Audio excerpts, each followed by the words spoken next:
President Biden's son Hunter has been exposed using the N-word. And oh, what a hullabaloo of shock and indignation there hasn't been anywhere at all. Hunter's repeated use of the foul racist slur appeared in text to his white lawyer, in which Hunter also referred to God as a, quote, fictional character from the imagination of the collective frightened, unquote, which may explain why Hunter is unafraid of eternal damnation, even though he apparently uses the N-word almost as freely as he uses anti-gay slurs, prostitutes, crack cocaine, and his father's influence. Normally, after the use of the N-word by a public figure, we could expect to see Don Lemon or Anderson Cooper or some other corrupt journalist staring fawn-eyed into a camera and pretending to fight down tears of sorrow over America's racist soul shadow or whatever crap corrupt journalists on CNN make up so they can have something to pretend to cry about with their fawn eyes. But this time, not a single fawn-eyed corrupt journo could be seen tearing up on CNN or any other news outlet on which fawn-eyed corruptos regularly tear up over make-believe injustices that somehow cease to move them whenever they're committed by Democrats. In an interview with a velour silk shirt, Don Lemon explained that corrupt journalists were not being hypocritical when they neglected to force fake tears into their fawn eyes after Hunter Biden used the N-word. Lemon said, quote, "If this had been an obscure college teacher using the N-word while innocently discussing the anti-racist novel Huckleberry Finn, or a New York Times science writer using the N-word while innocently discussing the ethics of using the N-word, then by golly, I would have looked into the camera fawn-eyed and teared up with some of the best corrupt journalists in media. But when the son of a sitting president who has been plausibly accused of collaborating with his father to squeeze money out of foreign powers in return for political favors uses a racial slur, well, that just shows that the Democrat Party is a criminal organization with the soul of a tin pot dictator. And at CNN, that's what we call a banana instead of an apple. Or possibly an apple instead of a banana. I forget which, but who cares, since I'm talking complete crap anyway," unquote. CNN's crack media observer, Brian Stelter, who once missed a deadline in order to climb into bed and have a good cry over the pandemic, thus proving there really is such a thing as a woman in a man's body, said the non-uproar over Hunter's N-word is in keeping with the best traditions of American journalism, namely hypocrisy and lies. Trigger warning, I'm Andrew Klavan, and this is The Andrew Klavan Show. I feel hunky-dunky, life is tickety-boo. Birds are winging, also singing hunky-dunky-doo. Ship-shape, tipsy-topsy, the world is zippity-zing. It's a wonderful day, hurrah, hooray! It makes me want to sing. Oh, hurrah, hooray! Oh, hooray, hurrah! All right, the wandering prophet of Klavan has wandered out of the mist once again to bring you another show. This time we'll be celebrating the return of Jeffrey Toobin to CNN by doing the entire show without pants on. You remember Jeffrey Toobin, who was he was caught tubining during a Zoom call, a Zoom conference, which is worse than exposing yourself on CNN because somebody might be watching. But now he is back. Because, at CNN, wanking in front of a camera is what they do. It was like, welcome back to the team. Anyway, but because we're giving you so much more quality here, where we actually don't play with ourselves while we're doing the show, I expect you to go on iTunes and subscribe to the show. It really helps us out. If you leave a 5-star rating, it really helps us out. It moves us up the ranking. We need that. That is good for us. I don't know how to promote myself, so you have to promote me for me. And you could also go on and subscribe to my YouTube station, Andrew Klavan's YouTube channel. If you leave a comment there, if you press the bell, right, we will notify you when there is new content anywhere on earth. No matter where there's new content, if you press that bell, we will show up at your house, knock, and say there's new content. So we'll be there a lot. So leave out some food, and some silverware. We'll want to take that as well. Also, if you leave a comment and it is sufficiently scabrous, ugly, racist, sexist, and all those things, we will include it on the show because it fits right in. Today, it's from Eddie McDonald, who says, "This is the best Klavan show I've seen and also the best I'll ever see because I'm not going to survive the week. Thank you for your service." And we know that Eddie must be a subscriber because he doesn't know how to spell my name. He must be getting the ad-free shows. It's Klaven. So whenever I mail a letter, I like to put on a mask, go to the post office, stand online some more, stand online some more, and finally get a stamp and mail my letter. Or I can use stamps.com so I don't have to go to the post office ever again. You can mail and ship anytime, anywhere, right from your computer. Send letters, ship packages, and pay less, a lot less, with discounted rates from USPS, UPS, and more. Stamps.com saves businesses and regular people too thousands of hours and tons of money every year. Stamps.com brings the services of the U.S. Postal Service and UPS right to your computer. Stop wasting time going to the post office and go to Stamps.com instead. There's no risk. And with my promo code Klavan, you get a special offer that includes a 4-week trial plus free postage and a digital scale. No long-term commitments or contracts. Just go to Stamps.com, click on the microphone at the top of the homepage and type in Klavan. That's Stamps.com, promo code Klavan. Stamps.com. Never go to the post office again if, and only if, you know how to spell Klavan, which is Klavan. There are no All right. There is a genre of video that goes around on Twitter of deaf kids and babies getting implants, and then they film them as they hear their mother's voice for the first time. And I want to show you a little bit of this, but I have to warn you. I know that you think of me as a man of steel, this mighty, macho, immovable guy with a heart just that can't be reached, a heart of stone. These things destroy me when I watch these. So we're going to play this, and then we'll take about 15 minutes of quiet time while I pull myself back together. But these things, I don't know what it is about them, but whenever I see the little kid hear his mother's voice for the first time, I am just utterly destroyed. So I'll play it for you, and then I'll just sob for a few minutes, and then we'll talk some more. Hi, Dylan. Oh, hi, honey. Can you hear mommy? Okay, sweetheart. Mommy's happy. What do you think? Can you hear mommy? Really good? Do you like it? Oh. It's awesome. Is it awesome? Yes, it is. These things destroy me. I mean, he's a kid. He can't hear, and then he hears his mother's voice. What's wrong with you? If that doesn't move you, this is probably where you belong. You're probably rotten enough to be listening to this show.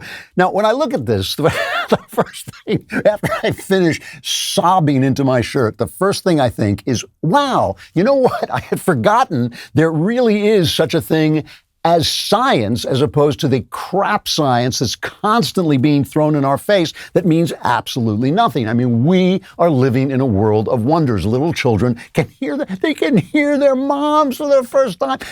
I'm carrying a phone in my pocket. If Shakespeare would have killed me to get his hands on this phone that has all the information in the world. The Trump vaccine, which Joe Biden is now taking credit for, the Trump vaccine happened so fast because within seconds of some guy coughing, they had the genome. I mean, we didn't even know what a genome was before. Now they have the genome. They build this thing. When they give you this vaccine, the old vaccines, they used to when people had, smallpox, I think it was, they would scrape flesh off the guy and inject that and you got the smallpox and then that made you immune. This doesn't even do that. They just give you the little signal from the RNA that tells your body you have the disease without actually giving you the disease, and it affects your body at such a deep level. It changes your T cells so that now you're not going to get the disease. You won't even get the variants. A lot of the variants are coming out, and the vaccine works against them too. This stuff is a miracle. It is a miracle, and we don't think about it. We don't think about it at all. For most of human history, 46% of children died. 46% of children died. Half of your children died. I mean, this when you think about like the great people, I'm a big fan of Wordsworth. His children, his beloved children, dropped off like flies. They just disappeared, and they must have been living in a constant state of trauma and grief. Right around the late 1800s, like falling off a cliff, right? The invention of science, the invention of medicine, the idea that, I have a good idea. Let's wash our hands before we deliver a baby, because they couldn't see germs. They didn't know they existed. right there, like the death rate of children, just dive bombs. By 1950, it's 27%. It's halved.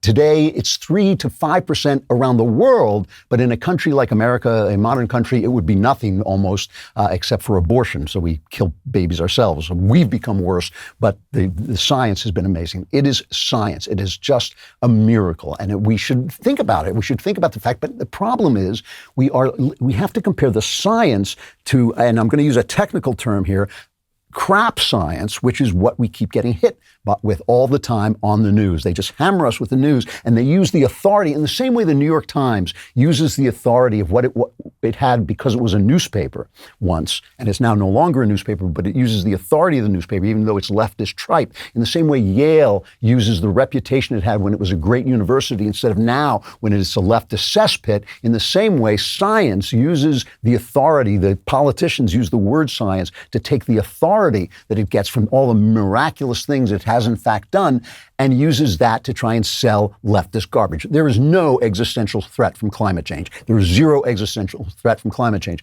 Climate change is going to cause some problems. We caused part of the climate change, probably. It's unlikely that we did all this stuff. It's not that. It's just all this AOC stuff. We're all going to die in 8 years. There's nothing in the science that says that. What it says is it's going to cost us a little money to rearrange some things. There might be some problems. All the rest. There are no more hurricanes than there were before, no more tornadoes. All of that stuff is nonsense. And when they call you a denier, as if they were talking science, they're not. They're talking crap and calling it science. People can't change their genders. That is crap. That is not science. That is just, that's essentially using science as a form of torture, as a form of butchery. And you're a science denier if you don't want billionaires in Davos to decide how much gasoline you can use, or you don't want your business to go under so a 90-year-old won't die of COVID, or you want your kid to go to school, you're a science denier. And of course, the guy who exemplifies this, who is the avatar of science crap, is Dr. Anthony Fauci, who has just been, he just keeps saying now that we've seen these emails, we know that he's essentially a deceptive, manipulative, deep state actor. I think he fell in love with his own face on camera. He fell in love with being on camera. And he just, instead of telling people the truth so they could make decisions like free people, he told them what he thought would make them do what he thought they should do. He would lie to them. So he lied about the possible origin of the disease, about his own support for the Wuhan research. He kept changing the goalposts on lockdowns, herd immunities, masks. My pal Steve Crowder, crazy Steve Crowder, put together supercuts of Fauci's lies. Here is the one about masks. You can hear Crowder laughing in the background. There's 9. Right now in the United States, people should not be walking around with masks. You're sure of it, because people are listening really closely to Gives them an out. Right Gives now, them an people out, should yeah. not be there's no reason to be walking around with a mask. Let me double down. I mean, for me as a public health official, obviously, I would like the consideration that everybody wears a mask. If you have a physical covering with one layer, you put Double another mask. layer on, it just makes common sense that it likely would be more effective. There are many people Double who mask. feel, if you really want to have an extra little bit of protection, maybe I should put 2 masks on. There's nothing wrong with that, but there's no data that indicates that that is going to make a difference. And now when people have caught on, they've seen his emails, the press is still fawning over him, telling him, oh, how wonderful you are. But people can see with their own eyes. They can see he's like Jeffrey Toobin from the, up top. He looks like a doctor down below. He looks like Jeffrey Toobin. He's naked. Now, this is what he says when, Chuck Todd is on NBC. Chuck Todd can't figure out why people are losing faith in our institutions. He can't imagine why people are losing faith in our institutions while he lies and while he encourages lies from Fauci. So here's the interview. What is your level of concern that we're going to discredit public health officials to the point of, look at Russia. They actually have a good vaccine, and none of their citizens will take it because they don't trust their own government. Right. It's very dangerous, Chuck, because a lot of what you're seeing as attacks on me, quite frankly, are attacks on science. Because all of the things that I have spoken about consistently from the very beginning have been fundamentally based on science. Fauci is science. If you attack Fauci, you are attacking science. In the same way, if you're attacking me, you're attacking creative genius. If you attack me, you're really just attacking sexual magnetism, In the same sense, when you attack Fauci, he is the science made flesh, and you are attacking science. And so there's this duality between science, this real thing, this way of manipulating matter that gives us these miraculous improvements in our lives, these miraculous devices, these miraculous cures, and how we perceive science, what we say about science, what we do with science. There's an obvious dichotomy, right? There's a theory, just to give an example of how science affects the way people think. There's a theory that whatever is the most technologically advanced machine we have at the time, that's how we think of the human mind. So Plato, back in ancient Greece, compared the mind to a chariot, which was high technology. I mean, that really was high technology. And, he said it's like a chariot with two horses, and one horse is the things that we want to do that are rational and moral, and the other horse are the things we want to do that's irrational, and the rider has to make sure we go in the direction of the rational and moral. And so he used that as a metaphor for the human soul and the human mind. When the steam engine came along, when the steam engine changed everything, it was the most advanced piece of technology they had. It made sense that we started to have like Freudian theories where essentially the mind was depicted as having this pressure from below. Things got repressed, and that repression of like sexuality and eros, that repression caused energy to come up and caused us to do other things like paint pictures and make governments and build civilization because we had repressed our sexuality. It was like the mind was a steam engine. And today, obviously, we talk about computer, we talk about software, and things were hardwired, but our software is this. We can change the software, but if you're hardwired to do something, all that stuff.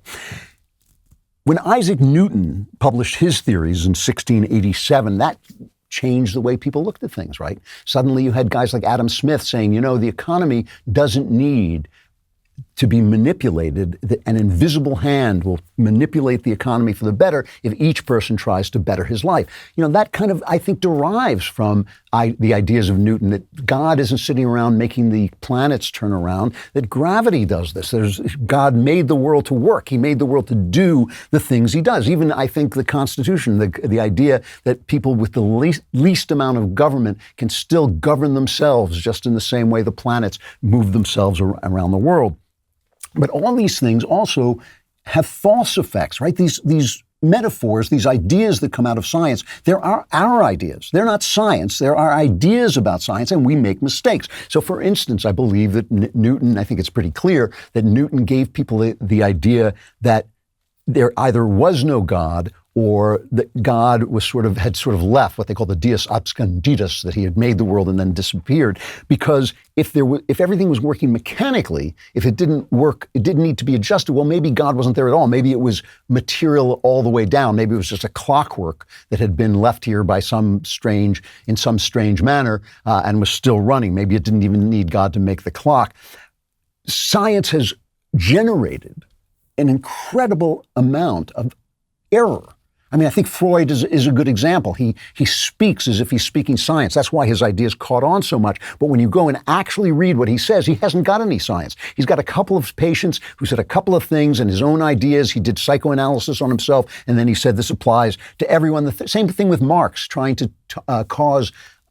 make the economy a science, which it really isn't, because the human mind knows more about what a pair of shoes is worth at any given moment than any computer can ever figure out. What does it mean when a pair of shoes in the winter, a pair of shoes on the beach, a pair of shoes in one situation, in another situation, it's going to be worth different things, but only the human mind can figure that out. And the mistakes that we've made have been really telling, and the rise of science has caused us to do stupid things with our society. Paul Johnson makes this point in his excellent book about the modern age, the modern world, I think it's called. But he talks about how the theory of relativity made people think that, there was morality was relative. Everything was relative. Morality was relative. Ideas are relative. There's no absolute worth. And he says the mistake that they made was the theory of relativity is actually not about relativity. It's actually about things that are not relative, right? It is about things. It's about the speed of light, which is an absolute, and everything is relative to that. And really, that's a better metaphor for the mind of God. This whole idea, the whole idea that science has generated, that reason is going to guide us, that reason is the best guide we had. It's the perfect guide to all, but it's not true. It's not true. It's reasonable to say, for instance, that abortion makes women's lives easier. It's reasonable to say that you can use the bodies of non-productive people to give extra life to productive people. That's perfectly reasonable to say. It's just an atrocity. It's just wrong. It's just evil. Reason is a tool. Science is a tool, but they don't guide us in moral matters, in matters of love and all the important things. They just provide information. And our bodies, our engendered mortal bodies, are engines for understanding life. You don't follow science. You don't follow the science. You lead the science with your moral sense. And even when it comes to moral guides like the Bible is a map of morality, but only we can navigate the territory, the actual human life of reality. The battle that we're in right now is a battle between globalism and nationalism. I think that's the central battle what we're having right now. It's not quite clear because we think we're battling with the left and with the right, but I think it goes way beyond that. It's a battle between those who believe that experts should run the world, those who believe in that science, reason is going to solve everything. So like Obama said, if I could just close the door, if it weren't for all this darn democracy, I could just close the door and consult with some experts and come up with the solution. And those of us who believe that the human being is a moral guide and a guide to wisdom that no machine, no reason can actually compare to. I mean, I think that we believe that a mother dealing with her child is going to do a better job than an expert on childcare is going to do with that child. We believe, there's a terrible story, just an absolute shocking story written by Abigail Schreier in City Journal. And you should look it up. It's just amazing. Abigail Schreier in City Journal. It's about this financial consultant in Seattle. And he's a faithful Muslim guy. And he's got kids. He's got 4 kids, I think. And she calls him Ahmed, but that's not his name. It's not his real name. And one of his kids has autism. He's on the autistic spectrum. And as the kid turns 13 and he starts to have problems in school and problems with girls, he gets very upset because he can't quite break through and connect like a normal kid. And he starts to get suicidal. So they take the kid into the hospital. And Ahmed now gets a phone call from the hospital saying, listen, we've studied your kid, your daughter. We've studied your daughter, and your daughter needs to be taken in for gender reassignment. And Ahmed keeps his head, right, because he realizes he's in dangerous waters here. And he calls up a friend of his who's a psychiatrist and a friend who's a lawyer, and they both tell him the same thing. They say, if you go into this is in Washington State. He said, if you go into this hospital and make any remark that can be taken as anti-transgender, transphobic, they will take your child away from you. They will call Child Protective Services, and these evil, sick, twisted people who are running your government in Washington State are going to take this child away from you, and he may be taken off and butchered in this horrific Nazi trans operations that they do on children, and you'll lose him. You'll lose control. By the law, according to the law, you will lose control of your child, and they will be free to turn him into a girl, which is kind of, it's like a horror movie. It's like a horror movie. So Allah bless this guy, right? This guy is a faithful Muslim, and may Allah's light shine upon this guy. He does something I'm not sure I could have done. He keeps his head, and he goes into the hospital and he says, absolutely, we're going to take this boy in for gender reassignment right away. Absolutely, that's what we're going to do. They give him back, they say, great, and they give him the kid. He moves his entire family out of the state to get away from these monsters, these horror movie monsters.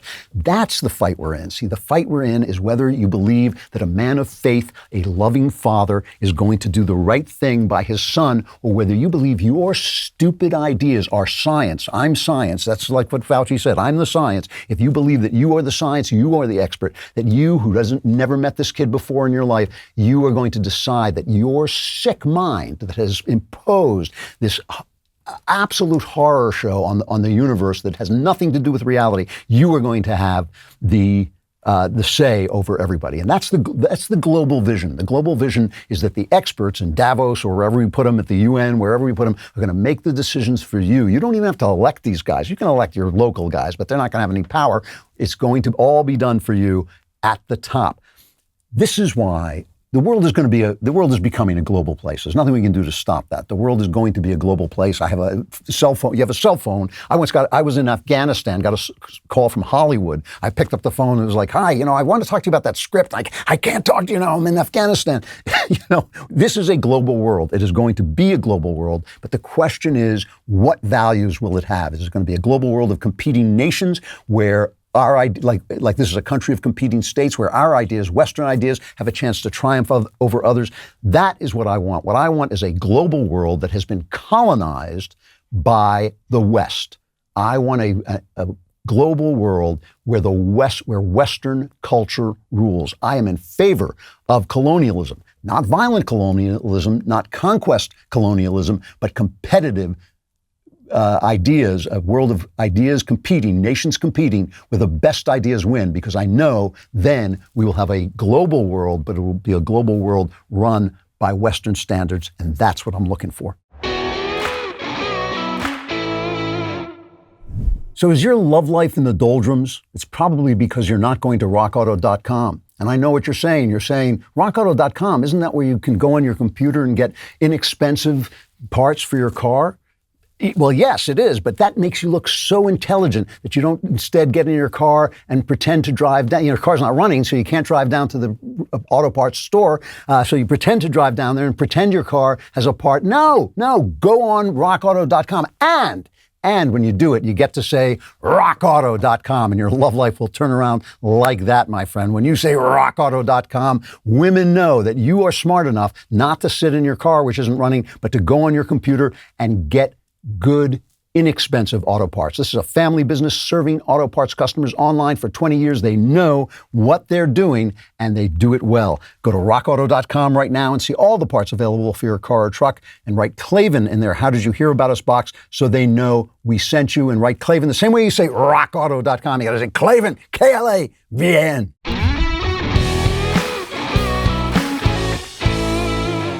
The idea of colonialism, true colonialism, of ideas is what is driving the left insane right now, because it's happening whether they like it or not. It's actually happening in spite of them and through them. And I'll show you what I mean, because a lot of times it's really good to step back for a minute. I like to think, what is this going to look like in 100 years? What's it going to look like in 1,000 years? And it's going to look very, very different, right? You're going to see things happening in a very different way. I have this theory.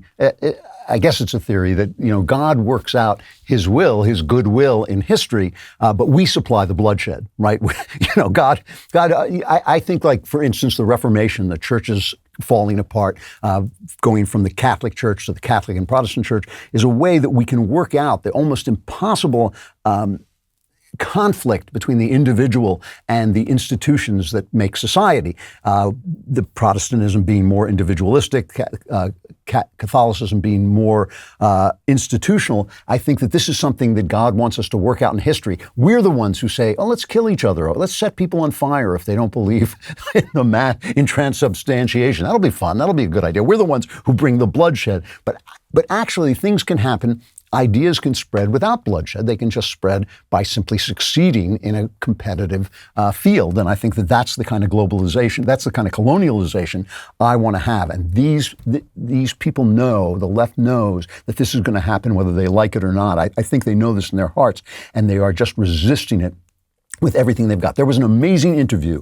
with Mara Gay. Mara Gay is on the editorial board of the New York Times. This is the same genius who backed up the tweet that said, remember after Mike Bloomberg was running for president and he spent like $500 million on ads and he failed, and somebody tweeted that he could have given each American $1 million from that and still had money left over, which is not true. He would have, if he'd split that up among all Americans, each person would have gotten about $1.50. And she pushed this. So now she's pushing very hard this Reichstag fire idea that the left is selling, that January 6th was the greatest threat to democracy and the greatest insurrection since the Civil War. 17 guys wearing stupid Viking helmets running around the Capitol, and it's all about race.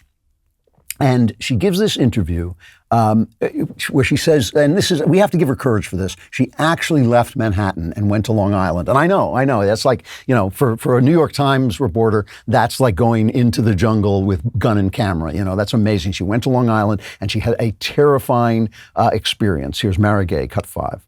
We have to figure out how to get every American a place at the table in this democracy, but how to separate Americanness, America, from whiteness. Until we can confront that and talk about that, this is really going to continue. I was on Long Island this weekend visiting a really dear friend, and I was really disturbed. I saw, dozens and dozens of pickup trucks with, explicatives against Joe Biden on the back of them, Trump flags, and some cases just dozens of American flags, which is also just disturbing because essentially the message was clear. It was, this is my country. This is not your country. I own this. This is right after Memorial Day, so she's very disturbed by those American flags. We're celebrating the memory of those people, many of them maybe even from Long Island, who went out and died so that Mary Gay could say the stupid stuff she says. But she's disturbed by seeing these American flags. Now, obviously, the right just climbed down her throat for this, but the New York Times, a former newspaper, defended her. They said the New York Times editorial board member Mary Gay's comments on MSNBC have been irresponsibly taken out of context. That's why I played as much of them as I did. Her argument was that Trump and many of his supporters have politicized the American flag. The attacks on her today are ill-informed and grounded in bad faith. My friends at the Media Research Center parked a truck with an American flag outside the Times office. It says only the New York Times is disturbed by this flag. But no, this is garbage. What she was saying was very, very clear. She was saying that the message of an American flag held by a Trump supporter is this is our country and America is whiteness. Now, who says America is whiteness? Who says it? I didn't say it. I didn't say America is whiteness. The Trump supporters don't say America is whiteness. The New York Times said America. There are two kinds of people who say America is whiteness: the Ku Klux Klan and the New York Times. Democrats, essentially, with the Ku Klux Klan and the New York Times. They are the ones who say we have racism in our DNA. Our founding was in 1619 when the slaves came over. It wasn't when we said, all men are created equal. That's the founding to me.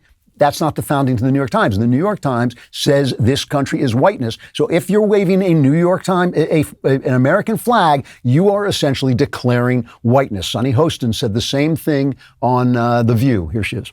I'm so surprised, actually, that she is receiving this kind of backlash. And as Megan mentioned during the last segment, when someone of color, a black woman, is telling you her feelings, people need to listen and not, repudiate it and not say, well, that can't be true. What if it's not true? I think a black woman with one leg and a bad ear can be talking crap just like a white man who's in perfect condition. I mean, anybody can talk garbage, and that she's talking garbage.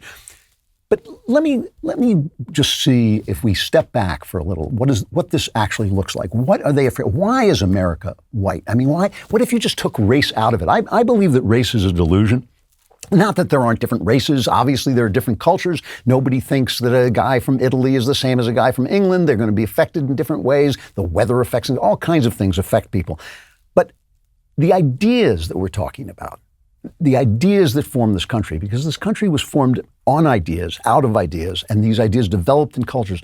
They don't seep out of your epidermis, they come from a million different influences, and they are part of this great conversation that we've had in Western culture, where one generation talks to another generation. The great minds fight with each other and battle with each other, and we let them speak. We let them all speak and disagree so that we feel that we're going to somehow move together to a higher truth with this argument going on.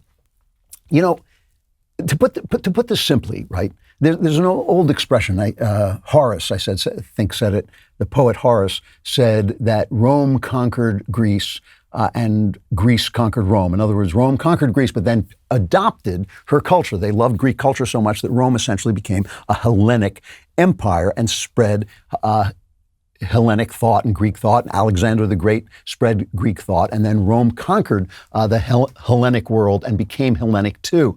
But then Christianity conquered Rome, right? Rome became a Christian country, and then the barbarians, the German barbarians, who were the illegal immigrants of their time, Rome spent a lot of money trying to kill off these barbarians who weren't even trying to get into Rome. They were just passing through, and Rome was so afraid that they were going to come that they went out and attacked them and kept getting beat. And these, the people who think that everything is race should remember that Rome thought the German tribes were a lesser race, and yet the German tribes, after Rome fell, went on to conquer Rome and then become the countries of Europe. But in fact, just in the same way that Rome conquered Greece and Greece conquered Rome, the German tribes conquered Rome and Rome conquered them. They became Romanized because they became Christianized. They became Christian, and becoming Christian, they got all these cultures together, right? They got Greek culture and Roman culture and Jewish culture. All of these things formed the countries of Europe. It's not a race issue. That is just God working his will in the world. And the English version of that mix, is what really formed America. It was the fights they were having in the Reformation, the way those ideas developed in Christian thought, and the Christian battle between the Protestants and the Catholics, all of that, the way that was unfolding in England really fed into the thoughts that were going on in America as America was being founded. And so when you come into America and you become an American and you start to adopt American ideas, whether you like it or not, you are being colonized. You are being colonized by ideas. You're being conquered by Greeks and Jews and Rome and Christian and English values. All of those things are becoming you. They're becoming who you are.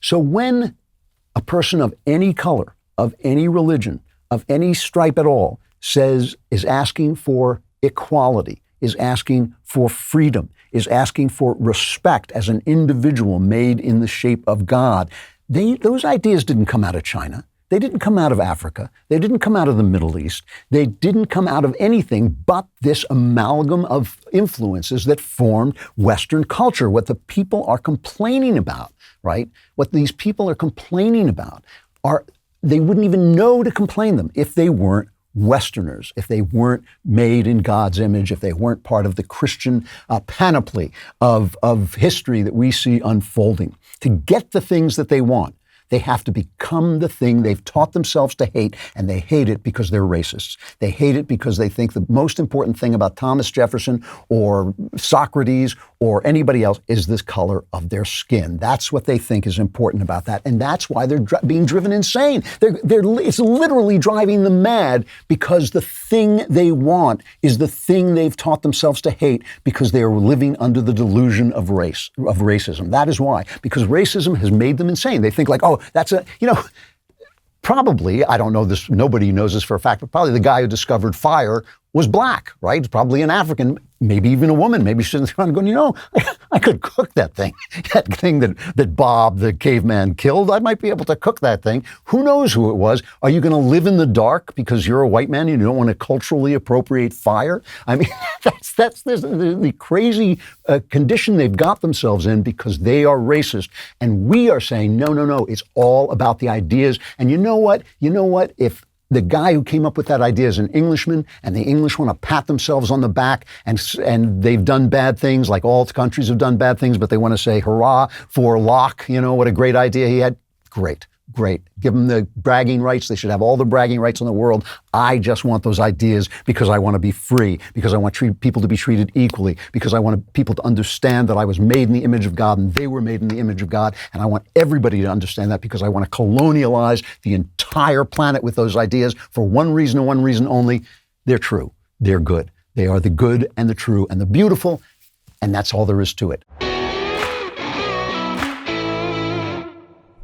So I'd like to tell you that I have Ring security on my home, but I have no home. I have nowhere to live. I'm going from one Airbnb to another, but every night I go to sleep and I dream that one day soon I will be able to move into my new home and put a Ring affordable whole home security system in there. It is so easy to install. You can do it yourself, and it's never been more important to be able to see who's there and what's happening anytime around the house, inside or outside. And with Ring security, all you got to do, no matter where you are, all you got to do is look at the app on your phone. You can see who's there. You can talk to them. You can find out what they want and just feel safe, that your home is safe.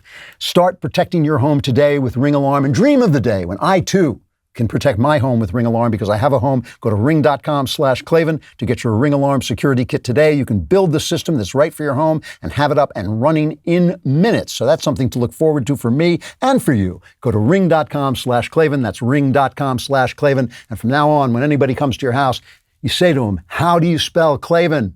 How do you spell it? And if they know, call the police. They are driving themselves insane. There is a woman, Dr. Aruna Kalanani. She is a psychiatrist, so you already know she's nuts, right? She's a New York City-based psychiatrist, and she went to Yale University on a panel discussion, and she was telling the story about how she learned to eschew whiteness, to get rid of whiteness. This is a psychiatrist. This is a person who's responsible for other people's mental health. She was talking about how she learned to eschew whiteness. She was going to her therapist, and her therapist kept saying, I'm really upset that you're so angry. I'm trying to get at some of your anger here. And then she had this brain flash. She realized, no, it's not me. It's whiteness. I'm angry. It's not my fault I'm angry. I'm angry because there's whiteness. And she started to detach herself from all whiteness. She said, there are no good apples in the white bunch. This is what she said, cut 12. White people make my blood boil. Around 5 years ago, I took some actions. I systematically, I'm going to do, white ghosted most of my white friends, and I got rid of a couple white BIPOCs that snuck in my crew too. I stopped watching the news. Once I started, I couldn't stop. I had less than 1% left.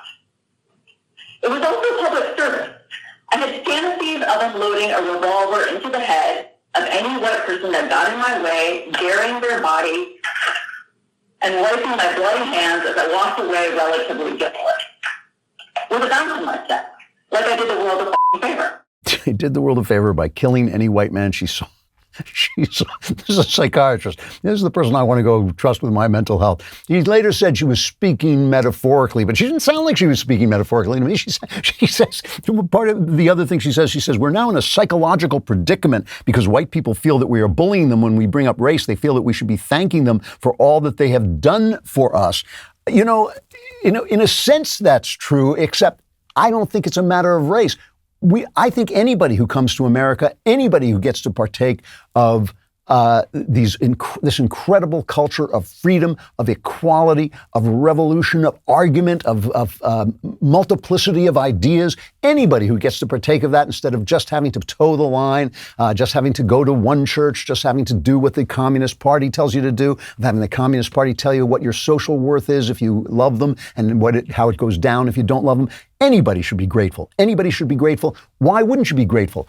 The idea came from England. I'm grateful. I'm not an Englishman. I'm grateful to the English for bringing these ideas. I'm grateful to the Romans. I'm grateful to the Greeks and to the Jews because I don't think of them as having acted according to their race. They acted according to God's will and the multiplicity, the incredible number of influences that create a culture. Unbelievable, unthinkable numbers of influences create a culture. But they go crazy. Here's another one. This one I just love. This just for laughs. I got to read. Dr. Donald Moss, a published author who teaches at the New York Psychoanalytic Institute. He published a paper on having whiteness in the Journal of the American Psychoanalytic Association, right? He's a white guy. He says, whiteness is a condition one first acquires and then one has, a malignant, parasitic-like condition to which white people have a particular susceptibility. The condition is foundational, generating characteristic ways of being in one's body, in one's mind, and in one's world. Parasitic whiteness renders its host's appetites voracious, insatiable, and perverse. Well, I know that's me. These deformed appetites particularly target non-white peoples. Once established, these appetites are nearly impossible to eliminate. You might as well enjoy them then, I guess. Effective treatment consists of a combination of psychic and social historical interventions. In other words, you have to explain it. They've driven themselves insane because racism is a lie. Racism is a lie. If you were made in God's image, if you believe we were made in God's image, the Bible doesn't say white guys were made in God's image or black guys. It says everybody. Everybody was made in God's image. And if you believe that, you know that racism is a lie. And once you start to follow that lie, you're in this bind because you hate people of a certain color, white people, right? And yet the culture that you're living in, that you're thriving in, that you're demanding serve you by giving you its goodness is a white culture. If you put the race aside and say, it's a culture that came from all these different places, and so what? That's great. Good for them. They're the ones who happen to be the carriers of these great ideas. They're the ones who happen to be the conduits of these good ideas. And now I'm going to drink those ideas down to their dregs and live an American life. And what a lucky SOB I am, which is my feeling about it. you can't say that because you're a racist. So you have to hate them, and yet you want to become the thing you hate. And that is what is driving them out of their minds. And the only solution is what I've come to call the great forgetting. You know, this thing where we're going to forget Christianity, and we think that's going to let us free to go into the future, but it's just bringing us back into the past. Because once you let go of the truth, all you've got is lies, and lies have been around forever. Once you let go of Christianity, of Christian culture, of Western culture, of freedom and equality, and Christianity, essentially the underlying values of Christianity, once you let go of that, there's no post-Christian world. There's only going back to the pre-Christian world, and that's the world we're in, a world of like sexual confusion, a world where babies are sacrificed for the happiness of adults, a world where racism has become hip again, you're right? You just hate whiteness instead of blackness, and you're good. If I can, and as I always say, the devil doesn't care who does the hating as long as the hating gets done. You have to have this craziness, in California, they want to pass a law that says that when you teach mathematics, you can't teach mathematics because mathematics are too white. And so they say that, white supremacy culture is in the mathematics classroom. If you focus on getting the right answer, if you focus on thinking in a linear fashion or showing your work, all of that is white. Upholding the idea that there are always right and wrong answers perpetuates objectivity. And that's racist because that's white too. So in other words, you have to forget the truth itself. You have to forget reality itself in order to solve this bind they're in. If they just let go of the racism, life would be a celebration for them. There's this guy I saw, and I want to play this for you just so you get a chance to hear it. Mark Robinson, Lieutenant Governor of North Carolina. He is now running for governor, which is funny because he's a great big black guy, and the current governor, he's the lieutenant governor. The current governor is this piece of Wonder Bread. He just looks like a piece of bleached Wonder Bread. He's a Democrat, but this guy is a Republican. Here's the speech he's making to people. He was talking about 9/11 and how the firemen ran into the danger to do the right thing. Here's what he says. We've got to run to the trouble, folks. And what is the trouble? The trouble is the Biden administration that is seeking to turn this country into a socialist hellhole. The trouble is Antifa that wants to roam the streets and beat you into submission. The trouble is Black Lives Matter that claims to care about the lives of black people, but has turned a blind eye while violence in black communities are taking lives at a genocidal rate. They've turned a blind eye. That's where the trouble is, and that's what we've got to run to. And we've got all the right in the world on our side. And there ain't no reason to be afraid. And there ain't no reason to not take the challenge dead on. Because I'm going to tell you who we come from, folks. We don't come from some weak, jellyback, spineless people. That's not who we come from. None of us. And it doesn't matter what color you are, what nation your folks hail from, how much money you got. We all share the same name. We are Americans. See, I get letters. I quite frequently get letters. Why don't you care that we're being replaced? Why don't you care about this move to take America away from white people? Why don't you care that we're, being inundated with not?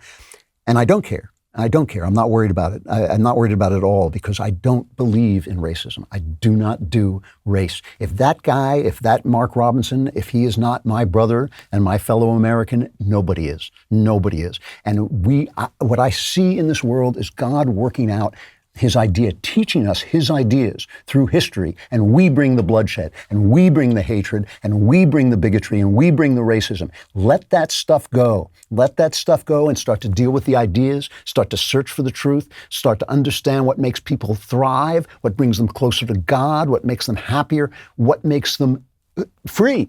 Start to think in those terms, and all of the madness goes away. All of the anger goes away. I want to colonialize the world with Western culture, but I want to do it by simply showing how much joy and success that culture creates.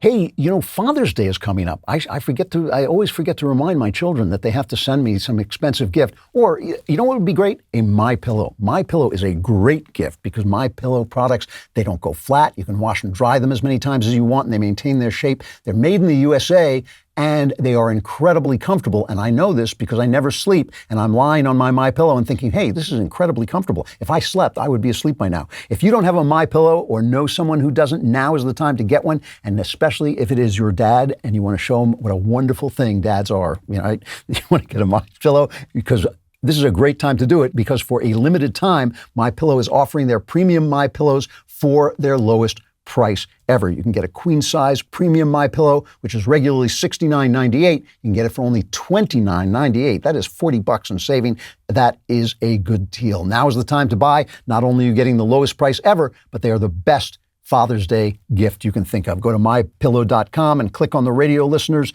square and use promo code DailyWire. You will also get deep discounts on all MyPillow products, including the Giza Dream bed sheets, the MyPillow mattress topper, and MyPillow towel sets. Or you can call 800-951-7163. Again, use promo code DailyWire. Visit mypillow.com now or call 800-951-7163.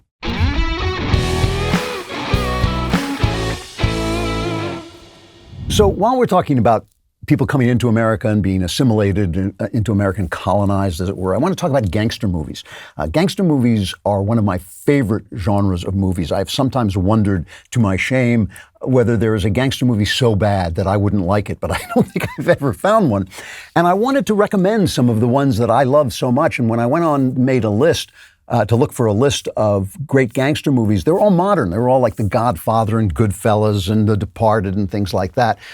And, you know, they talk about The Sopranos too, though it's a TV show. But gangster films had their start in the 1930s, which was a reaction to the Roaring Twenties, basically, the rise of gangland as prohibition made illegal alcohol such a big business, and people started shooting each other to take that business over. And a lot of these guys who were in the gangster business were immigrants. They were Italians, they were Irish, they were Jews, and of course they fed into the dislike of immigrants.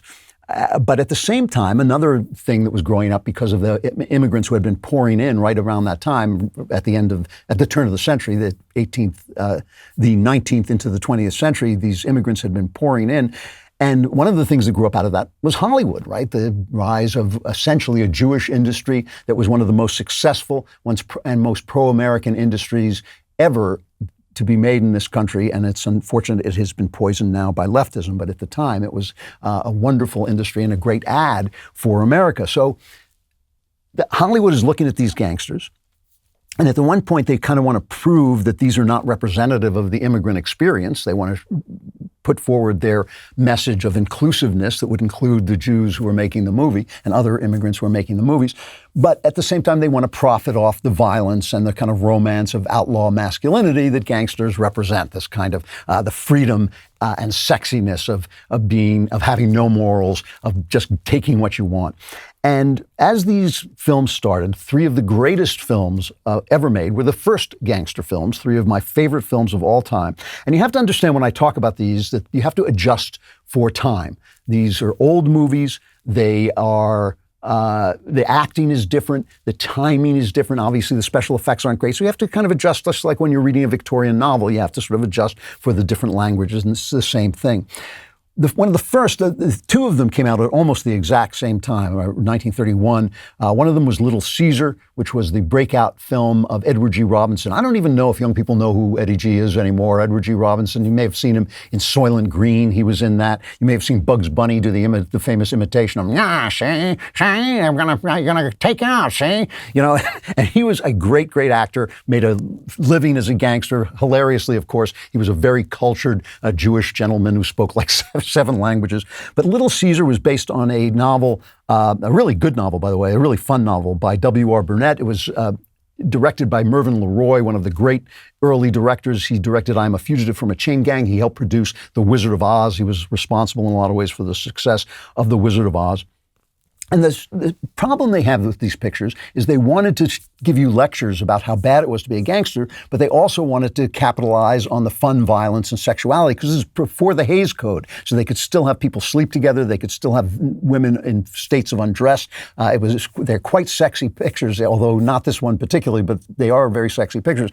But they wanted to show you that these guys were guys who wanted to make it good. And when in the first scene of Little Caesar, Edward G. Robinson, who plays Little Caesar, is is in this diner, and it looks very much like that famous painting you may have seen, Nighthawks, which was painted about 10 years later, and it was said to have been inspired by a Hemingway story called The Killers, which was also a gangster story. So it's possible this scene was also inspired by The Killers, since it looks very much like this scene. And Eddie G is talking to his pal. They're both petty gangsters in this outlying area, and Eddie G is talking about how he wants to be in the big time, and this is what he says. Yeah, money's all right, but it ain't everything. Now, be somebody. Look hard at a bunch of guys and know that they'll do anything you tell them. Have your own way or nothing. Be somebody. You'll get there, Rico. Yeah. You'll show 'em. Joe, this was our last stand in this burg. We're pulling out. Where are we going? East. Where things break big. Things break, see? And it's really great. The guy who he's with says he doesn't want to be a gangster anymore. He wants to be a dancer. And you hear that and you think, that's the craziest thing I've ever heard. But in fact, George Raft, who became a famous gangster movie star and is in one of these pictures as well, George Raft started out as a dancer and also was a driver for the mob and then went on to become a actor playing gangsters in the movies. But you can't help identify with the guy, right? He wants to make it big. He's class. He doesn't have class, but he wants to have class. He doesn't have power, but he wants to have power. He is capitalism without values. I'm always saying that right-wingers took a really bad turn. They took a wrong turn when they started pushing capitalism without underlying values, saying that capitalism was going to solve everything. This is a picture of capitalism without values, but you root for him even as he rises up and then, of course, falls. And all these movies end the same way. They all rise to the top and then they fall and get killed. And he had this the famous last line as he's lying dead. He says, "Mother of mercy." His name is Rico. He says, "Mother of mercy, is this the end of Rico?" One of the most famous lines in movies. At the same time this was being made, Jimmy Cagney was breaking out in his picture, Public Enemy. And right afterwards, they would make a picture together. And in Little Caesar, there's an idea that Rico is gay, that he doesn't like women. He really has a very powerful relationship with another guy. The author of the book, Burnett, complained that he had been turned gay in the film, which he wasn't in the book. But in Public Enemy, Cagney brings this sexual dynamism to his gangster character. He's an Irish gangster, and he has the mom who wants him to go be good and the good brother who's doing things the right way. But he just wants everything, and he wants it now. He's a violent, angry guy, but he finds a girlfriend, and they're living together. Right? They're not married, and he finds a girlfriend, and he finally just gets sick of her because he's about to fall in love with the platinum blonde. And this is one of the most famous scenes in early movies. I mean, this must be one of the 10 most famous scenes, but it made Cagney a sex symbol, okay? She's nagging him. Mae Clark plays the girlfriend, and she's nagging him, and he goes off on her. Did you got a drink in the house? Well, not before breakfast, dear. I didn't ask you for any lip. I asked you if you had a drink. I know, Tom, but... Well, gee, I wish that... Hey, you go down wishing stuff again. I wish you was a wishing well. So that I could tie a bucket to you and sink you. Maybe you found someone you like better.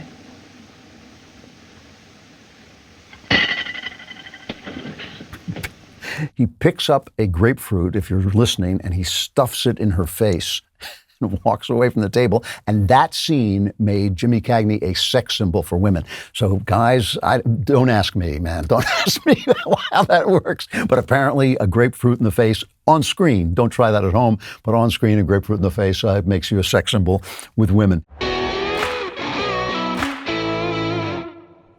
So you know how much I love my Raycon earbuds, and just that tune that they play when you turn them on gets stuck in my head. So we wanted to find the tune. Our producer Rob was looking for the tune, but we couldn't find it. So I'm going to sing the tune for you. Now I have a beautiful voice. You'll love this. It goes, Raycon, and that's how you know that you are going to get great sound over your earbuds. They have a noise canceling aspect. They look terrific. You don't look like an insect when you wear them. They look great. They feel even better. They come in a range of cool colors and with customizable gel tips included for a comfortable in-ear fit, which is really good for me because I have strangely shaped ears. Listen up. Raycon's offering 15% off all their products for my listeners. Here's what you got to do to get it. Go to Buy Raycon. That's BUY Raycon.com/Klavan. You'll get 15% off your entire Raycon order, and it's such a good deal. You want to grab a pair and a spare. That's 15% off at buyraycon.com/Klavan. Buyraycon.com/Klavan. And you want to say, how do you sing Raycon? It's Raycon, but how do you spell Klavan? Ha! Caught you. It's Klavan. The problem that they had with these films was that these films, and people were complaining about this all the time, and they would try and give it a moral, ending, but it was not until later when the Hays Code came in that they had to have unhappy endings. The bad guys couldn't thrive. So we see this guy, he's got all the girls in the world, they're falling all over him, he's living with this girl, he can kill anybody he wants. There's something romantic and powerful about it, and they would try and put these things like Little Caesar begins with those who, a little card that says those who live by the sword, die by the sword. And then there's this film, Scarface. And Scarface is directed by one of the greatest, this is, again, at the same time, and it's all before the code. Scarface, I think, I guess it's maybe 34, it's a little bit later, 33. Scarface is directed by the great Howard Hawks, one of the greatest of all American directors, Bringing Up Baby, Only Angels Have Wings, His Girl Friday, it just goes on, The Big Sleep, Red River. I mean, he was just a great, great director. And it has Paul Muni in it. And Paul Muni was an actor very much ahead of his time, almost a Brando-like actor. And he plays a guy based on Al Capone. He plays him as almost like an animal. He plays him as this Italian gorilla almost. But still, he has this charm and he has this way with women. And Hawks loved tough talking dames. He loved tough talking dames. And they were called, the Howard Hawks woman was a tough talking dame. And here is Paul Muni as the gangster making it up to, what's her name, Penny or something like that? Poppy, I can't remember. Here it is. Every time I see you, you look better. That's a cute hat. Please, my stockings. What's the matter? Well, don't do that, Tony. They're brand new. Hand up, eh? No, feet. You know, I know lots of girls. Redheads and blondes and all kinds. They all like me. Yeah, you're pretty good, eh? I'm the best. Are you gonna eat by any chance? I'm not hungry. Except for you. You got something I like. Yeah, I'm nice with a lot of dressing. You work fast, don't you, Tony? No, say, I've been waiting a long time. I'm crazy for you. Everybody say Tony Camati, he's a big shot. He's got everything he wants. Yeah, I got everything but what I want. You understand? I love the sexuality of her saying, get off my stockings, and we can see his hands, and she says, hands off, and she says, you mean feet? In other words, he's playing footsie with her under the table, and she's afraid he's going to tear her stocking. Now, you guys may have seen Scarface with Al Pacino. That is dedicated to Howard Hawks and the other writer on this film, and it steals a lot, including the weird incestuous relationship between the gangster and his sister. But here they have this problem, right? People are complaining. The Hays office is the threat of the Hays office, the threat of a code of behavior imposed on the movies is already looming over the movie business, and they want to avoid it. They do not want to get what they call the church ladies. That's what they call them. They don't want the church ladies on their back because they're afraid this code of conduct will be imposed on them and they won't be able to make sexy, violent films like this. And these films are getting the church ladies upset. So they're always putting messages in them. And the messages are real in the sense that the movie industry wants to put forward the idea that we shouldn't accuse all immigrants of being gangsters. But at the same time, they're sort of balancing off the fact that it's very romantic, dramatic, and sexy to see these guys make love to all these different women and kill anybody who gets in their way. So they have this scene with a cop where the newspaper man wants to talk about this gangster because he's a colorful character. And here's the cop's response. This fella, come on. What about him? A story. Public's interested in him. He's a colorful character. Colorful? What color is a crawling louse? Say, listen, that's the attitude of too many morons in this country. They think these big hoodlums are some sort of demigods. What do they do about a guy like Comandi? They sentimentalize, romance, make jokes about him. They had some excuse for glorifying our old Western bad men. They met in the middle of the street, high noon, waited for each other to draw. But these things sneak up and shoot a guy in the back and then run away. Guess you're right, Chief. Colorful. Did you read what happened the other day? Car full of them chasing another down the street, broad daylight. 3 kiddies playing hopscotch on the sidewalk, get lead poured in their little bellies. When I think what goes on in the minds of these lice, I want to vomit. And by the way, this is what real cops think about real gangsters. It actually is. I've talked to a lot of cops. This is exactly the way they get furious that they are romanticized in the movies because they know them, they know they're animals, they know they kill innocent people, and they just get furious about it. But at the same time, they're having that scene and sending that message. They're also making the film glorifying them. So then they also have this other scene, which I just love, where they have a meeting between the town fathers. What are we going to do about organized crime? And they've got the Tommy guns are coming in. What is going to happen? This is cut 28. Don't blame the police. They can't stop machine guns from being run back and forth across the state lines. They can't enforce laws that don't exist. Then it's up to the federal government to do something about it. You're the government. All of you. Instead of trying to hide the facts, get busy and see that laws are passed that'll do some good. For instance? Pass a federal law that puts the gun in the same class as drugs and white slavery. Put teeth in the Deportation Act. These gangsters don't belong in this country. Half of them aren't even citizens. That's true. They bring nothing but disgrace to my people. All right. I'll tell you what to do. Make laws and see that they're obeyed. If we have to have martial law to do it. The governor of New Mexico declared martial law to stop a bullfight. The governor of Oklahoma to regulate oil production. Surely gang rule and wholesale law defiance are more of a menace to the nation than the regulation of oil or a bullfight. The Army will help. Solely American Legion. They offered their services over 2 years ago, and nobody ever called on them. So you get the message. The message is do not take your political ideas from Hollywood. But they wanted to lecture you at the same time they wanted to rake in the dough off these sexy, violent, outlaw men who are just appealing. They're appealing to us by nature. We can't help it. We want to see them. We want to see what they do. That is why one of the greatest gangster movies is Goodfellas, because he admits that. And that's why Shapiro hates that film, because he says it's immoral. But I don't think it's immoral. I think he's telling us a truth about the gangsters. All these movies would change when the Hayes office came in about 4 years later. And maybe next week I'll do more about how the gangster movie changed after the Hayes office. But for now, I just want to point out that it's not Hollywood's fault. It's not Hollywood's fault these people attract us. There's something very basic about the freedom, the violence, and the sexuality of them that does appeal to us, at least as an idea, though in real life, I think the cops are right and they're terrible people. But we can't blame Hollywood. It's not their fault. It's us. So this is interesting. Wall Street has been telling people for years that 7% is a good return on your stocks.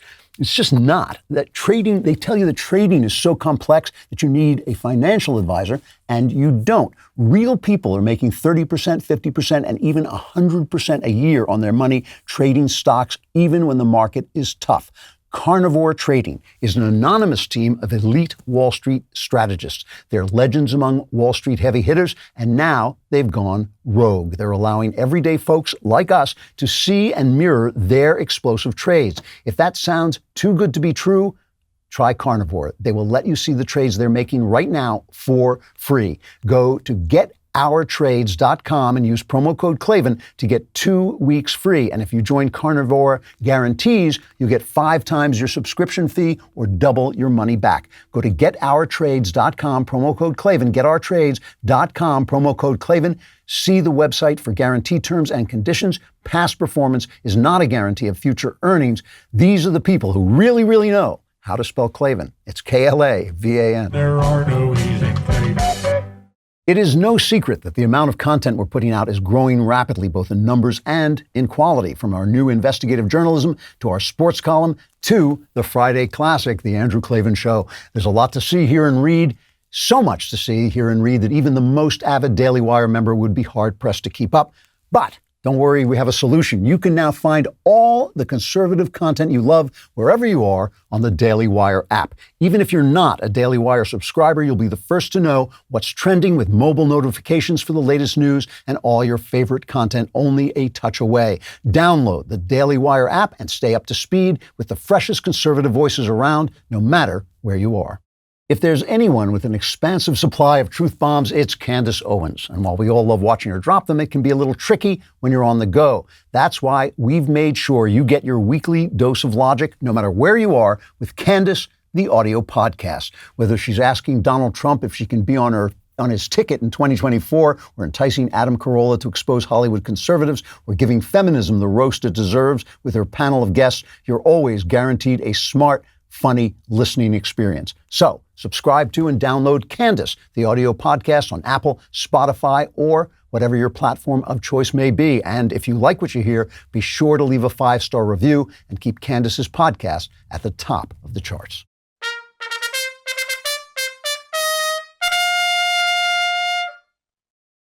So as you know, we like to occasionally drag this show out of the muck of white supremacy and hatred and bigotry in which we usually wallow by bringing on an intelligent and sophisticated guest. Unfortunately, we couldn't do that this week. So I brought on my son, Spencer Klavan, no relation, who just happens to be a brilliant podcaster himself. His podcast is called The Young Heretics. If you're not listening to it, you are genuinely missing out. You're also some kind of editor at the Claremont Review of Books, my absolutely favorite journal. What are you, associate editor? Or? At CRB, I'm associate editor. And then you are an editor at American Mind. At the American Mind also, yes. You're a busy guy. I am a busy guy. I have no idea how I got in here. I sort of... I told security to stop you, but there's nothing. I have hardly the faintest recollection of the last 30 minutes even. Somebody put makeup on. I mean, hard to say. Shoveled you in. Yeah. You wrote a piece. Now, this is on the American Mind Substack. Right. Yes. That speaks, this is something that is very dear to my heart, very close to what I'm thinking about all the time. I'm just going to read you, you've read it, but possibly some. But again, I may have forgotten. This is like the first graph. It says, what a strange feeling there is in the air, the feeling of two worlds on parallel tracks. Use whichever metaphor you like. We are living in two Americas, watching two different movies, or else some of us have woken up and realized we are living in the Matrix. For me, it seems as if there is an old world, definite and imposing, but brittle and frail, and a new world, vital and dynamic, but fledgling and uncertain. There is something dying and something being born. I feel exactly the same way. What's being born? Well, right. I mean, many people feel this way, right? This is why I wrote the piece. I've heard this sentiment in the air a lot, and part of the problem, I think, with talking about it is that when things are being born, when they're new, they're kind of hazy in outline, right? I mean, you don't really know who your baby's going to grow up to be until it sort of reveals, and that's kind of how I feel about all of these conversations that are happening, like in red state legislatures and in like group chats through direct message, and just people who are saying something is obviously terribly wrong. We're obviously going through a crisis in this country. Our institutions are falling apart. They're crumbling under the weight of their own rot. Let's build something else. And a lot of times the something else is like kind of hectic. So here's an example that I didn't talk about in the piece, but is really, I think, emblematic for me. And that's cryptocurrency, right? All of these new Bitcoin, Dogecoin, Ethereum, right? I am by no means an economist, right? But even I can see that our financial system is terribly broken. And one of the ways I can see it is because a bunch of Reddit bros practically brought the whole thing crashing down around our ears not too long ago, right? You remember this. They started shorting GameStop, essentially. And everybody said, oh, you can't do that, you can't do that. And they sort of responded, we're doing what everybody is doing. I mean, this is... Right. And so our financial system is obviously so financialized, so deep in debt, so that something new needs being done. And cryptocurrency is kind of an answer to that problem. We're going to sell, essentially, as I understand it, to one another these sort of secret chains of code, and that will be where we sort of root value now in the digital age, right? Because digital technology transforms everything. All our government can think to do with this development is tax it. Right. The IRS is asking for $32 million just to devote to how do we tax people's cryptocurrency. Elizabeth Warren is out here whining about the electricity that people use. I mean, this is all they can think about is how to shut this down, how to destroy. I mean, there are a million things. You could look at Bitcoin and say a million things. You could say, well, yeah, we're going to have to figure out how to integrate this into our pre-existing system, but what if you could like pay your taxes in Bitcoin? What if we could integrate this somehow to make the dollar stronger, to make America's financial economy? And so I'm not saying that everybody knows the answers to these questions. I'm just saying that I'm with the guys that are trying to figure them out in real time, and not with the guys that want this to just like suck this into this vortex. Right, because there's so many people who think that the answers are going to come from the top. But what you're saying is really they're going to come from the DMs, from the little places where people have secret conversations. Yes. And I think this is right. You talk about in this article, you talk about the idea of the remnant, which is an idea you get from Isaiah. And I want to plug your translation of Isaiah, which was the work of years. It's on a website called rejoice-evermore.com, right? That's right. Mm-hmm. First of all, the translation is wonderful and fascinating, but in each chapter you give a little homily at the end, and the homilies are fantastic. It's one of my favorite parts of my day is reading your homilies. It's really spectacular. But in Isaiah, there's this idea that Israel has fallen into sin and has gone down the hole, but there will be this remnant that will return and rebuild the country. And you talk about that's what we're looking for now, that we're in such disarray, and we are in disarray, that this remnant, what's that remnant going to look like? If you had to give me 3 adjectives, I mean, not to put you to the test, but I mean, what would they be? I mean, young, based, and trad, right? No, but if folks want to get a handle on this idea, I would commend them to this old Atlantic Monthly essay called Isaiah's Job. It's about what's the job of the prophet, right? And you can just Google it and find it online. And the idea is, prophets, it's not unique to Isaiah. Prophets come up in times of decadence, times of decay. A lot of them are speaking about before or during the Babylonian exile, which was the final catastrophe that came after the Israelites elite had kind of abandoned the faith, had abandoned the old ways, then there came sweeping this terrible, disastrous oppression from foreign nations. And the prophets were raised up to tell about this and to prepare people for how God was going to lead them back to the ancient truths. So the remnant are basically the guys that are there for the prophet to speak to. The prophet is born to speak to these people who still believe in the ancient divine truths. And those include things just as basic as like, there is right and wrong. And Isaiah says about the elite that they call good evil and evil good, which of course is everywhere, right? We see this all the time. Up is down, black is white, men are women, all of these things, right? I mean, that was as much a part of Isaiah's society as it is a part of ours. And so the remnant are even just those people who haven't bent the knee to that. And the key part of it, one of the key parts about them, is that you don't know who they are or where they are. The prophets, and this is emphasized in this essay, right? The prophets think that they are speaking into this void, and sometimes they think that all is lost, that they just despair. But in fact, says God, I know every one of them that is out there, right? And so who are ours? Well, there is this kind of idea, I feel like, in conservative world, that to be the remnant, what you do is you cling to like the Reagan era. You cling to libertarian market principles, and you go out you lose every political fight you can if needs must. But this is a terrible mistake, I think. I mean, you look at the remnant in Isaiah, and they're always described as new. They're always described as seedlings or like things that are growing up out of this wreckage. And so actually, what the remnant are the people who go back to those eternal truths. They're not the Reagan era, but the founding era, right? And the ancients, the classics who inspired the founding era. And so these things, these notions of life, liberty, and the pursuit of happiness, rightly understood, that Declaration of Independence, those constitutional liberties, those are going to get reborn in ways that we can't even foresee yet. We can't imagine because everything is changing. I've been talking about something on my show called what I call the Great Forgetting, and which is the idea that the progressives think they're progressing, but they're actually regressing. They think they're progressing to a post-Christian era, but they're actually regressing to a pre-Christian era. They're shedding the things that made Western culture the greatest culture that's ever existed on Earth, that made the European culture the greatest culture that's ever existed, and they're forgetting it. I can't help feeling that there is going to be some kind of reconciliation with Christianity, or at least with religion, at least with theism, for this to come about. And I want to talk to you specifically about this. I've noticed you've got your masterpiece cake shop. Well, I knew you were going to ask me this question, so I just wanted to signal that I come in peace as you ask this question.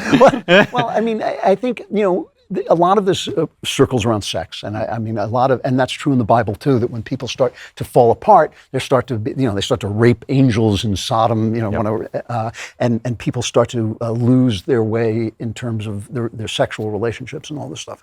And there's so much of this going on, and I personally have so far kind of been disappointed by it because I'm an artist. I've lived with gay people all my life.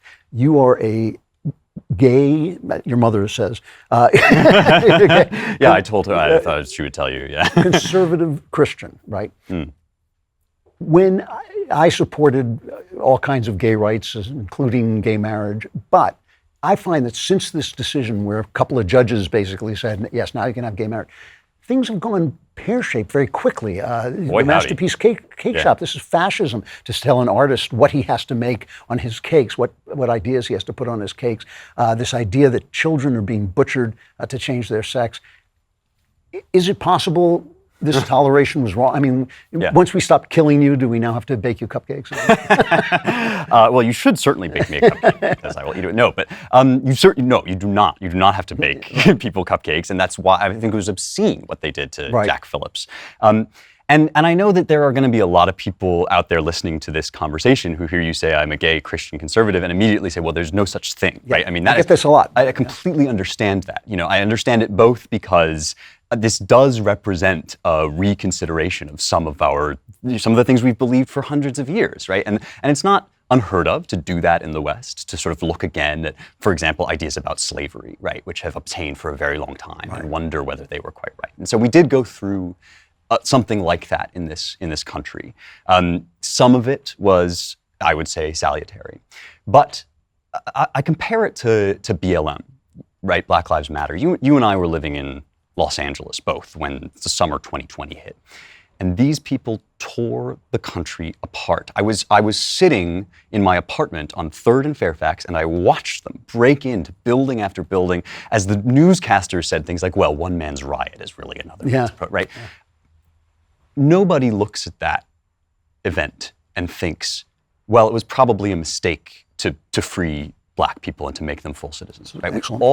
We all see that, and we immediately know this is a righteous issue that has been hijacked by Marxists, and Marxists know exactly how to do this. They are very good at it. They talked about doing it all throughout the 60s and 70s, right? This cultural turn of Marxism that they were going to use to drive people against each other. They did exactly that in Masterpiece Cake Shop. I mean, this is something that people forget, right? This was not just an organic, oh, I need a cake for my wedding, where am I going to go? This was, they targeted this man. They knew that he had refused to bake for other situations, for divorce parties, for a number of celebrations that he found immoral, which is absolutely his right as an American and as a man created by God, right? And they walked in there and immediately basically blew this up into this enormous ACLU case. They did the same thing, by the way, with the 1964 Civil Rights Act. Mm-hmm. After that law was written, they would go into cities and find places where they could generate conflict over like employment issues, for example, and make up issues of race. And so leftists are very, very good at hijacking these things and turning them into, and the real problem there is that now, right, in real communities where people are actually trying to figure out how to live together, the best way to do that is in relationship between individuals. I have a million friends, probably the majority of my closest friends began our relationship thinking that I was living in terrible sin. And the first hurdle that I had to get over with them was just explaining that I didn't hate them or think that they were evil. And the reason for that is not because there's anything inherent in being gay that means you have to hate people that think it's sinful. The reason for that is Masterpiece Cake Shop, and that because there are these goons, these Marxist goons, turning everything into this enormous, earth-shattering catastrophe where you're evil if you oppose the regime. Right? But then let's talk about that bigger issue, though. Yeah. I mean, you and I both read a book, this book by Carl Trueman. What's it called? The Rise and Triumph of the Modern Self, in which he starts out by talking about transgenderism and how did we get to this crazy place where we're saying men can become women. And he says, his argument, he's a Christian theologian, and he says that changing our ideas of sexuality are not just ancillary to Christian thought, they're at the core of Christian thought. And I'll read you a quote. He says, "We need to realize that our identities are not fundamentally or primarily sexual in any way. We're rooted in the image of God, rooted in our union with Christ. That brings with it a framework of sexual behavior. Celibacy outside of marriage, chastity within it is an important part of who we are and how we are to behave." And by marriage, he means the lifelong relationship between a man and a woman. Can you can we accept you? Can we not thank you, kill you? No, I mean, look, we can be friends, but we have to cast you out of our churches in order to still believe in the Christ who is Christ. Well, I want to say at the outset, right, that you have every right to cast me out of your church if you I recognize that part of what this movement entails, what conservative gay Christianity entails, is a reinterpretation and a rethinking of things. And part of the problem is that people stride in with this entitlement, right? But no, like, I'm coming into the house of Western culture, right? And they do things a certain way here, and I'm basically asking to be given a little room, right, in that house. Now, I agree very much with Truman that our identities are not fundamentally sexual. And that's, I think, the most powerful part of the book, is he just points to this Freudian turn, which was sort of combined with Marxism, right, where everything became about sex. To me, the big divide on this issue and the big sort of prerequisite for engagement and conversation is not between right and left. It's not between conservatives and liberals, but between people who think that what we're talking about is all about sex. It's all about your physical desire and your lust. And people who understand that what we're talking about is a kind of love, a kind of way that people fall in love. And Truman's absolutely right. That's so much more enormous than sex. And so on the right, you get these things, well, you just want to sort of bend the Bible so that you can sleep with who you want to. Right? And you get reduced to these very physical acts, essentially. You want to do this act. And it's really much more complicated than that. My nature is not sexual, but you think about what a totalizing thing it is to fall in love with somebody, right? Think about the way that, you like the way that she laughs, you like the smell of her hair, you like and things that you can't even describe that are about her, if you're somebody like me, again, I mean no offense, but I also cannot tell a lie, right? I must be honest about what my experience of human life has been. I have only ever fallen in love with men, right? That is a whole, and so, you can say of me that means I must simply not know romantic love. I think that I don't agree with the biblical arguments for that, which we may have to get into another time. I mean, that's a little long conversation we can touch on. But then on the left, you have people who think the exact same thing, who think that this is about sex, right? This is just pure material, just bodies, just let body. And somewhere in the middle, among sensible people who are trying to live together in community, there are folks who know that this is about forming a decent, respectable, upstanding way of falling in love and shaping your society. Look, I mean, that doesn't mean that you have to redefine the word marriage, right? It does not mean you have to sort of say instantly, oh, marriage has always been just two people. No, marriage is a gendered thing. But it does mean that you might want to work with gay people to figure out some sort of institution that they can enter into that will be lifelong and committed and monogamous, so that they don't just get cast out into the wild, right? To do the terrible things that gay people do sexually sometimes, not always because they're excluded, but sometimes because, there is no... Anyway, so this is essentially my answer to Truman. Yeah, because when you exclude people from society, you exclude them from the moral order of society. You called me dog, and now... Yeah.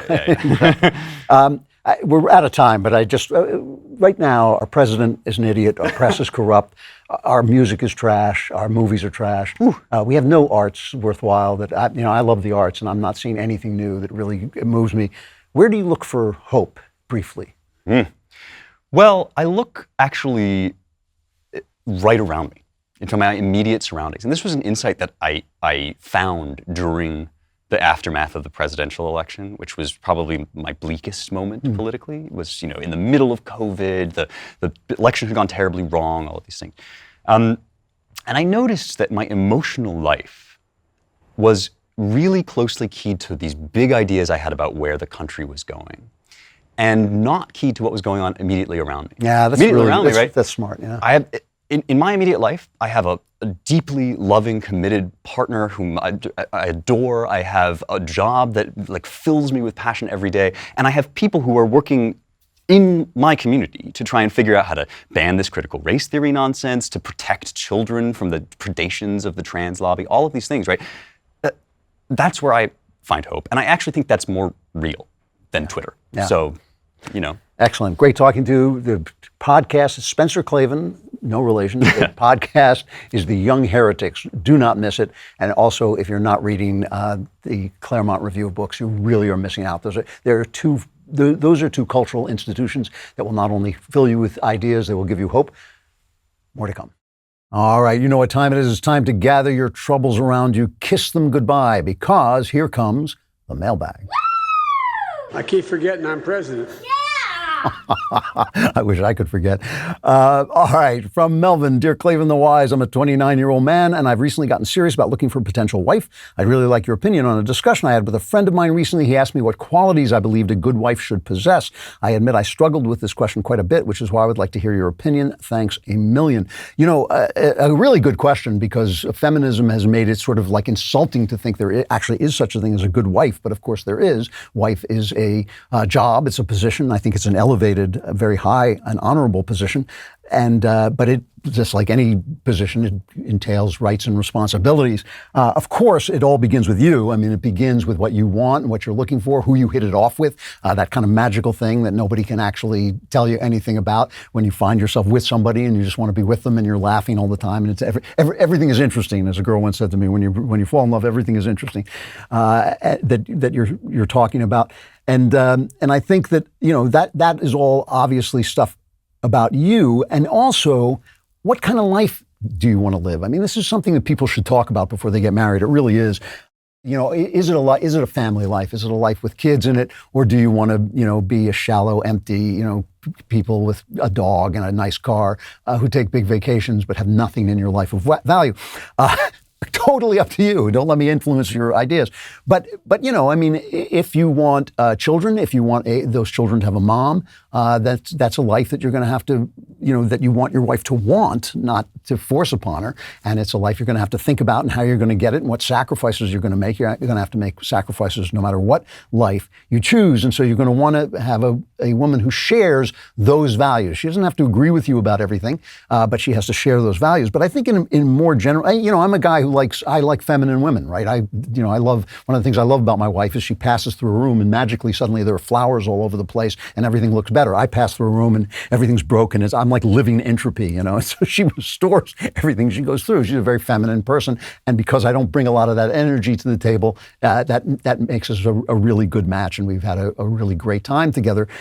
If that's not what you're looking for, you should know. And you should know you can examine your daydreams and examine the honesty of your daydreams. When you daydream about a woman, what is she like? Is that true? Would you like, you know, you might daydream, oh, I'd really like just a woman who's just dumb, you know, like, and then you think, well, no, actually that would be boring over time. You know, you can question your daydreams, question your desires. But still, I think the one thing that is really important, more than anything, is a wife should be devoted to the project that you have in mind. And that if you conceive of that project as a joint project or a project that you are mostly going to do, I think you want a wife who is devoted to it. You know, you don't want a wife who says, okay, if you want kids, we'll have kids, right? You know, you don't want that.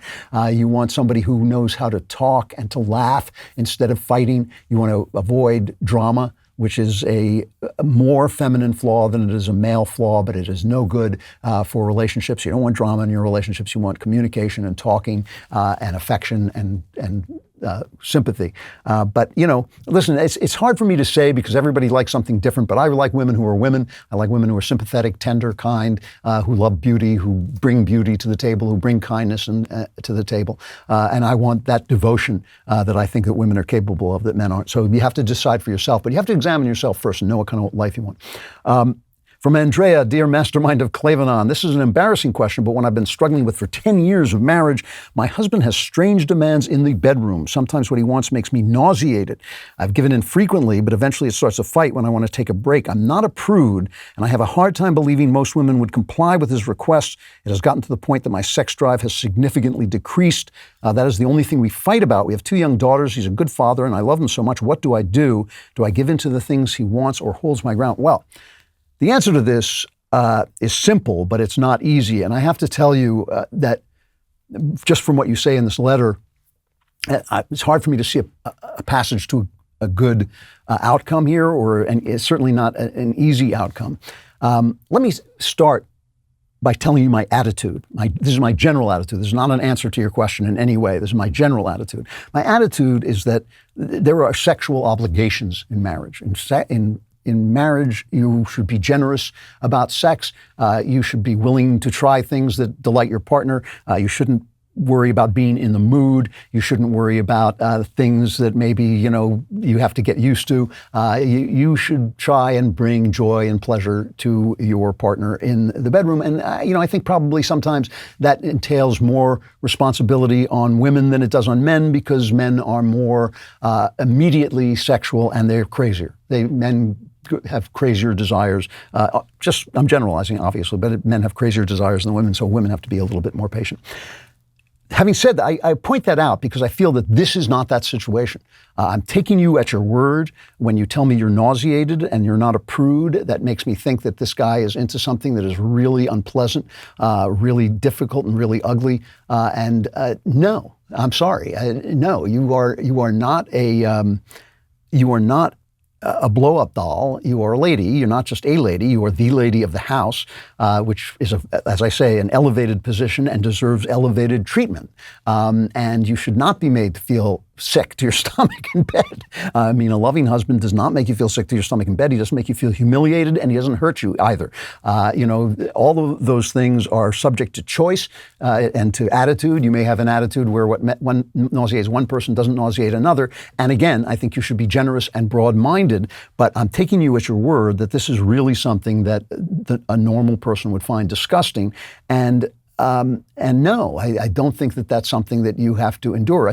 I genuinely think it's a form of abuse, actually. I think it's a form of abuse if you are taking your wife to bed and she is feeling humiliated or disgusted or injured. And so what bothers me about this, and the reason I say I'm not seeing a good way to a good outcome, is that you say that when you don't want to take a break, you get into a fight. This is something you should be able to talk about with sympathy from both sides. I sympathize with him. I know how powerful, obviously, the sexual drive in men is. It is, especially when you're younger, it is a rocket ship. It is something that really can drive you insane. And if you were in the awful situation of wanting to do something that the woman in your life doesn't like, that is very tough, because that, if it's a fetish, which is what it sounds like to me, it's the only thing that'll satisfy you. So I think you're going to have to sit down and talk to him in a sensitive, non-combative way. Tell him that you feel just terrible. It's making your sex life bad, and that he may have to solve this with pornography. He may have to solve this with therapy, but he should not be making the lady of the house feel nauseated and humiliated in this way. That is not something that should be happening, and you need to talk it through and not fight it out. You don't want to fight it out. You want to talk it out as two partners in life who are traveling together, through life with sympathy. It's a tough situation. Dear Almighty Lord, this is from Wilhelm. Dear Almighty Lord and mortal Emperor of Klavan and the universe and all the universe, I was for a time in my life part of a neo-Nazi group, part of neo-Nazi groups, despite feeling I'm a rational person. And it's not because I hated Jews. I have Jewish family and friends, and some survivors from concentration camps. I joined with them because I truly fear the left will move to genocidal campaigns against all disagreeing thought.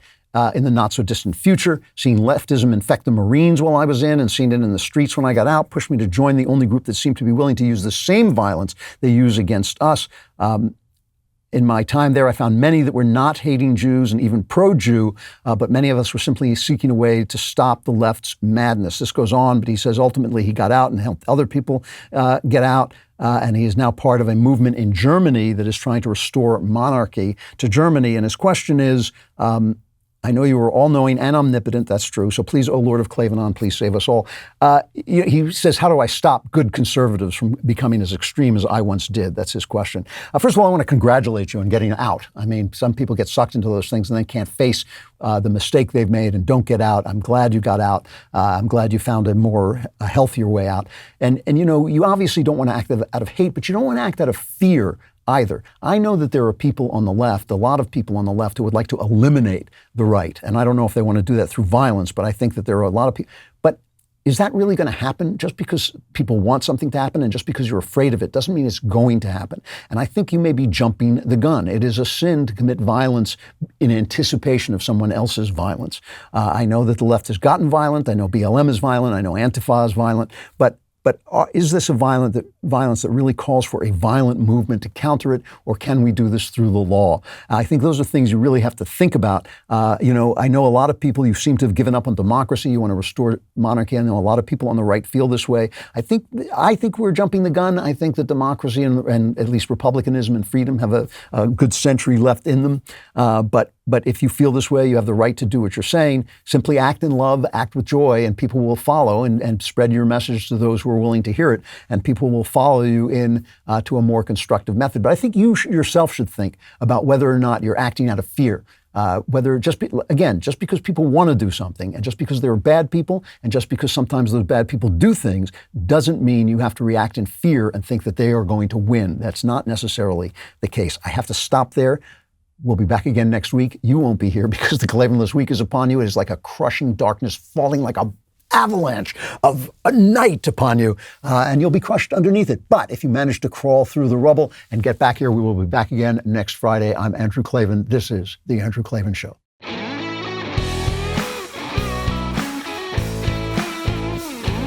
The Andrew Klavan Show is produced by Robert Sterling. Executive producer, Jeremy Boring. Our technical director is Austin Stevens.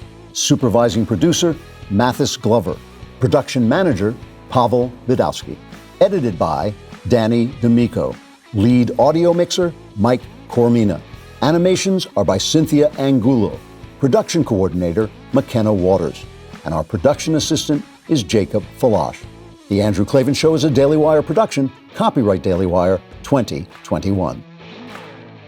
Joe Biden declares that global warming is the greatest threat we face. Jeffrey Toobin goes on CNN, and the result is the second most cringeworthy video he's ever been in. A young girl speaks up against gender theory in schools, and iHeartMedia puts out a job listing and declares that it wants diverse applicants only, read not white. And finally, the harrowing tale of Korean-Canadian sitcom stars who spent 5 seasons on a show, and now that it's over, they say that they were being victimized by racism the whole time. Yeah. All of that and much more today on The Matt Walsh Show.